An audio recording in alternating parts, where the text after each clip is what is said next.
But in the event something else comes up before December 30, such as we need freezers, we need more PPE, we need whatever is out there that we don't even know we may need, the State Finance Council can make the adjustment to meet that need.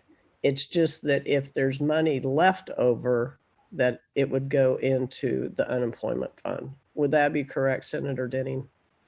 That is correct.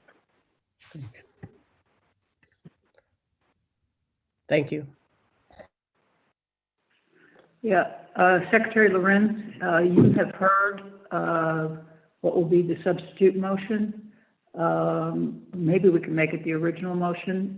Do you have any heartburn over it?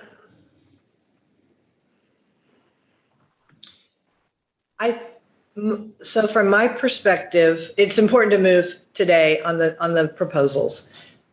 Quite frankly, I think we should plan to come back mid-December and figure out what to do with the remaining funds. We're in a world where it changes every day. And we don't know what vaccine distribution is going to look like. We don't know where we might have additional needs. So whether we decide to have a default mechanism or not today, I think is for the State Finance Council to think through. But I absolutely think we're going to all need to get back together in mid to late December and figure out what to do with the remaining funds. I think that's a conversation that we'll need to have on behalf of the state.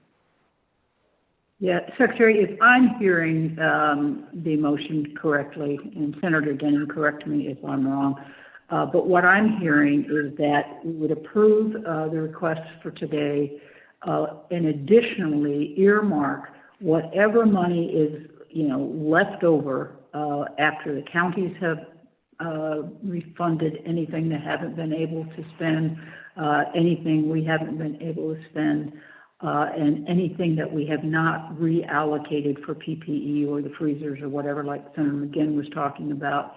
So at the, sort of at the stroke of midnight, on the 20th or the 30th, those funds would go into the Unemployment Trust Fund.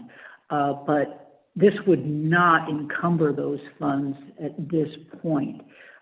So we still would have the flexibility, and I would agree with you that there likely are some things that are going to change, and we're going to need to come back to figure out or to appropriate and allocate other funds that will be recouped. So, Senator Denning, am I hearing you right? Is that how this would work? Governor, that is correct. At the previous State Finance Council, the motion was to give you authority or the Recovery Office authority to spend the balance of the spark money in any way they saw fit.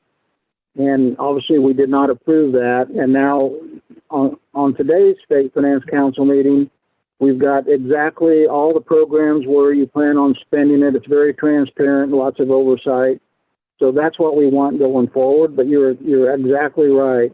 It's the default place for the funds to land, and any future changes from today forward, if the motion passes, will have to come back to the State Finance Council for further reallocation.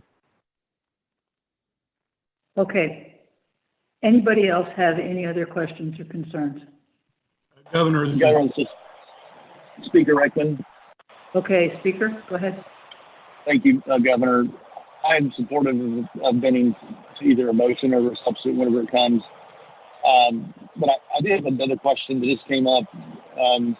Heard Secretary Lynn say we do not have a plan for the distribution of the vaccine. Can you maybe clarify that? Because I'm assuming that we have a pretty robust plan in place, ready to go when it becomes available. Can you just clarify that? So I think was the question, do we have a plan for vaccine distribution? Was that the question? Yes, I assume we already have one ready in place and robust and ready to go when it becomes available. You said I heard you just say we didn't. I just want you to clarify that so we don't have to have process. Let me take that question. Mr. Speaker, the vaccine distribution process is really a function of KDEM and KDHE. And, they are working diligently to ensure that we have a process for getting the vaccine and then distribution of the vaccine. We have to wait for some things to be put in place until we get the guidelines from CDC. So all of those are sort of fluid at the moment. So, but as we know what's coming down from the feds, KDEM and KDHE are putting together a process. So, that's really not in the lane of the recovery office. They just, deal with the funds. So to clarify, all the funds, the $1.2 billion have been allocated to help us through this. We all knew that the vaccine was the way out of this process.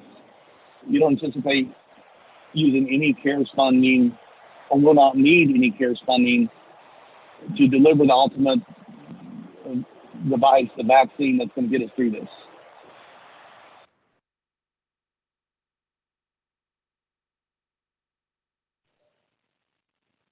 So, Speaker, are you asking, do we need to allocate funding to purchase vaccine? Maybe not the vaccine. It could be the freezers. It could be the transportation. It could be the needles themselves. I don't know. I assumed that this is already being planned for and allocated for. Maybe my assumption is incorrect. Maybe it's all through another program that you're aware of.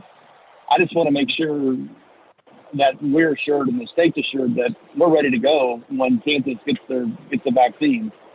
And if there is money, I assume we've already set it aside for it, but maybe it's not needed. Well, there are funds that KDEM and KDHE have been using, for this purpose. But if you notice under the public health response of the this is already being today, planned for and allocated. The $18.5 million, there is expectation that will be spent. Some of that will be spent on vaccine administration and distribution. Very good. Thank you for that clarification. Governor Kelly, this is Denny. Okay, go ahead, Senator. I'd just like to add to the conversation is that Dr. Norman, KDHE, they've submitted their vaccine distribution plan to CDC and it's been signed off on. The whole entire plan's on the website. It's very robust from his experience with dealing with the Middle East virus and H1N1. So it's very robust. Senator McGinn has always had issues with the cold temperature, the freezer part. I think at the end of the day, that will not be an issue at all. A good ice cooler with dry ice probably solves that with a vent. But nevertheless, I think Kansas, with Dr. Norman's experience with this very thing on distributing vaccines, I think he's in pretty darn good shape. And hopefully today or next Friday, Pfizer will get approval and they'll start really planning on actually delivering it. There is a bit of money for trailers and freezers if needed, but I think Kansas is in actually a lot better shape on vaccine than a lot of us think. That's my 2 cents. I appreciate your 2 cents.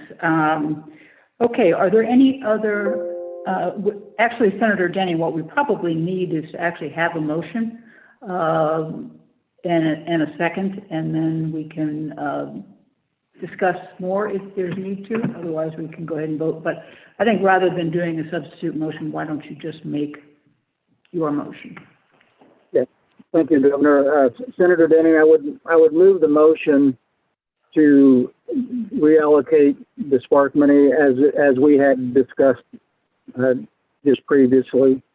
And if Madeline needs a clarification, I'll give it to her, but she should have everything she needs to complete that motion. Okay. So I think everybody should know that let me put it this way. The motion is to allocate the $38.5 million as discussed today, and in addition, that any funding that is left over at the very end of all allocations will be transferred into the Unemployment Trust Fund. That's the motion. Is there a second? I'll second it, Governor Kelly. But I do have a question. Okay, go ahead. Yesterday, Secretary Lorenz, you and I spoke in regards to some of the items that we're discussing on the motion that we have in before us. And I received your email last night on some of the questions that I had posed to you yesterday during our conversation. And then during that time, I've also received numerous emails from, and this goes to the movie theater screens that will be benefiting from the funding that we're talking about today. And I received your email, and I just want to have clarity, because a lot of the movie theaters in my district are small. They're volunteer based. They've been hit really hard because they haven't been able to generate any type of revenue in regards to the pandemic. And so I just want to make sure that this, the 500 screens is encompassing, is that all the movie theater screens across the state of Kansas? Thank you, Representative Waymaster. I'd like to ask Secretary Tolan to respond to that, since it'll be administered through his agency. Thank you, Secretary Lorenz, and thanks for the question, Representative Waymaster. So yes, we believe that this does encompass not just the screens that are in metro areas, but also the single screens on Main Street in towns across the state. Okay, well, I just want to make certain, because I received an email from the Lucas Community Theater, a very small theater in Lucas, Kansas, and I just want to make certain that they'll be able to benefit from this allocation of funds, just as, say, AMC in your metro areas. Also, the movie theater in Smith Center, I want to make sure that they'll be receiving some funds, because like I said, with the production companies not having the influx of movies that generally come out, they've kind of resorted to more classic movies being shown, but that doesn't generate the same amount of revenue as a newly produced movie does. So I just want to make certain that we're going to be covering all of the movie theaters across the state, metro and also rural. And if I could, there's just one other question I have, and it goes in regards to the kind of the extension of what we talked about last State Finance Council meeting. And Governor, if this is not the appropriate time to ask, just let me know. But I was just kind of wondering if there was an update on the extension of the Small Business Working Capital Grant that was approved, and what the progress of that is going throughout the state. Okay, again, I think we'll pass that question off to Secretary Tolan. That's fine. Thank you.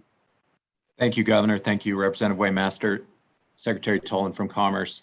The first 300 or 320 award notices in that next round of 1,000 small businesses, those awards notifications have gone out as of 2 days ago. We're in the process of getting back the paperwork we need from those recipients. We are also getting ready to do another round of award notifications later today. And so that'll be about 200 more, we're hoping. And we should have the other 500 approximately out before Thanksgiving. Okay, and are those based on like the previous allocation of funds on timestamp on when those applications came in, or is it a different process this time? Same process. So okay. Yeah, this is the next. Because it's been very, successful throughout the state of Kansas. I mean, we've been able to retain businesses and jobs, and I've had, a lot of businesses say that they're very thankful for the Small Business Working Capital Grant that was received, not only in my district, but throughout the state of Kansas. And so I was just kind of wondering what an update was on that. So I'll be supporting the motion. Thank you, Governor. Very good. Any other discussion? Okay, so Did we get a second? I'm sorry, did we get a second? I did. I think Representative Waymaster, you seconded it, right? Correct. I seconded the motion.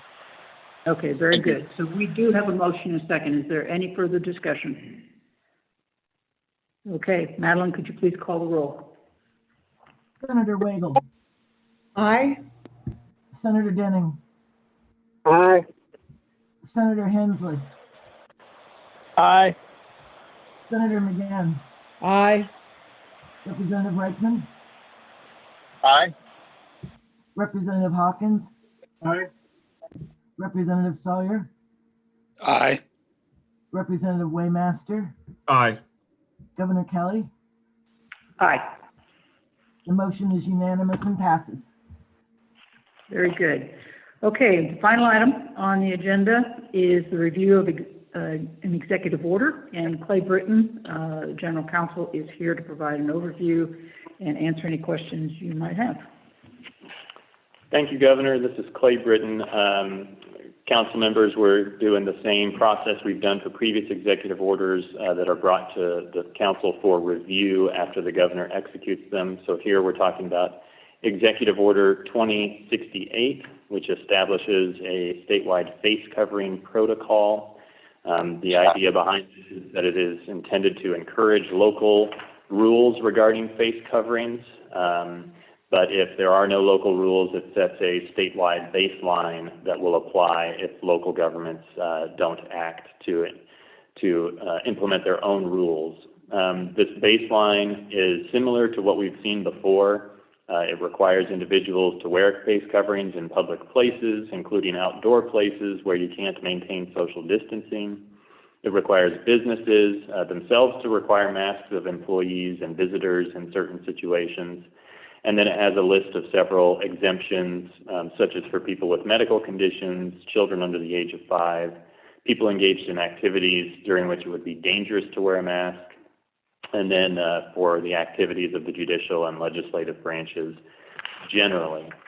One clarification or point of interest in this, in the last paragraph, it makes clear that for school districts, this executive order does not supersede previous executive order 2059. That previous order deals with face coverings, temperature checks, and social distancing in schools, and that continues to be the operative order for those school districts, notwithstanding this new order. So I think those are the highlights of how it works. I'm happy to answer any questions the council might have. Anyone have questions for Clay? Governor Dan Hawkins. Go ahead, Representative Hawkins. Thank you, Governor. It's not necessarily for Clay. I've gotten a lot of texts and emails over the last few days. I personally think that you were very explicit in your explanation and your press conference and the questions and answers afterwards. So I was kind of surprised that there was confusion, but the confusion is some of the counties or people in the counties have texted or emailed and said, well, does that mean that we cannot opt out?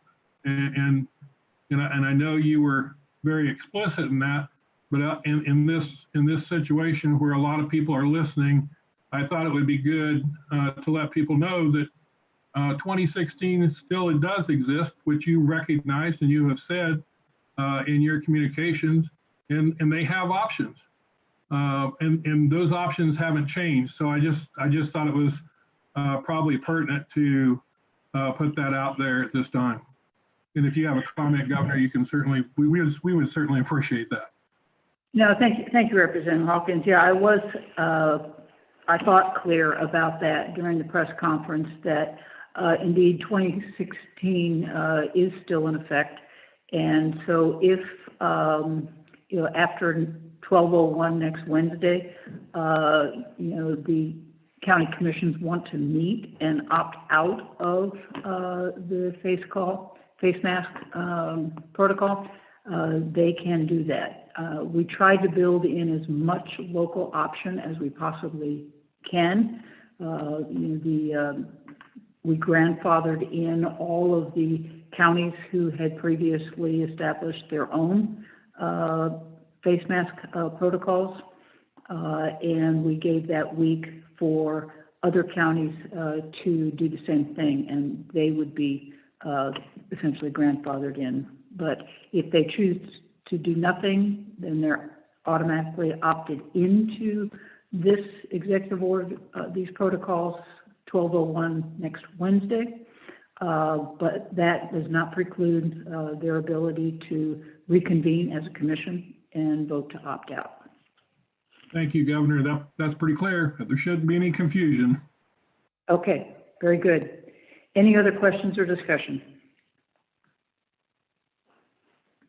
Okay, with that, I now need a motion to adjourn the State Finance Council meeting. This is Senator McGinn. I make that motion. Okay, we've got a motion to adjourn. A second? I second it. Okay, we've got a second. All in favor? Aye. Aye. Anybody opposed? Okay, very good. Y'all take care. I will talk to you soon.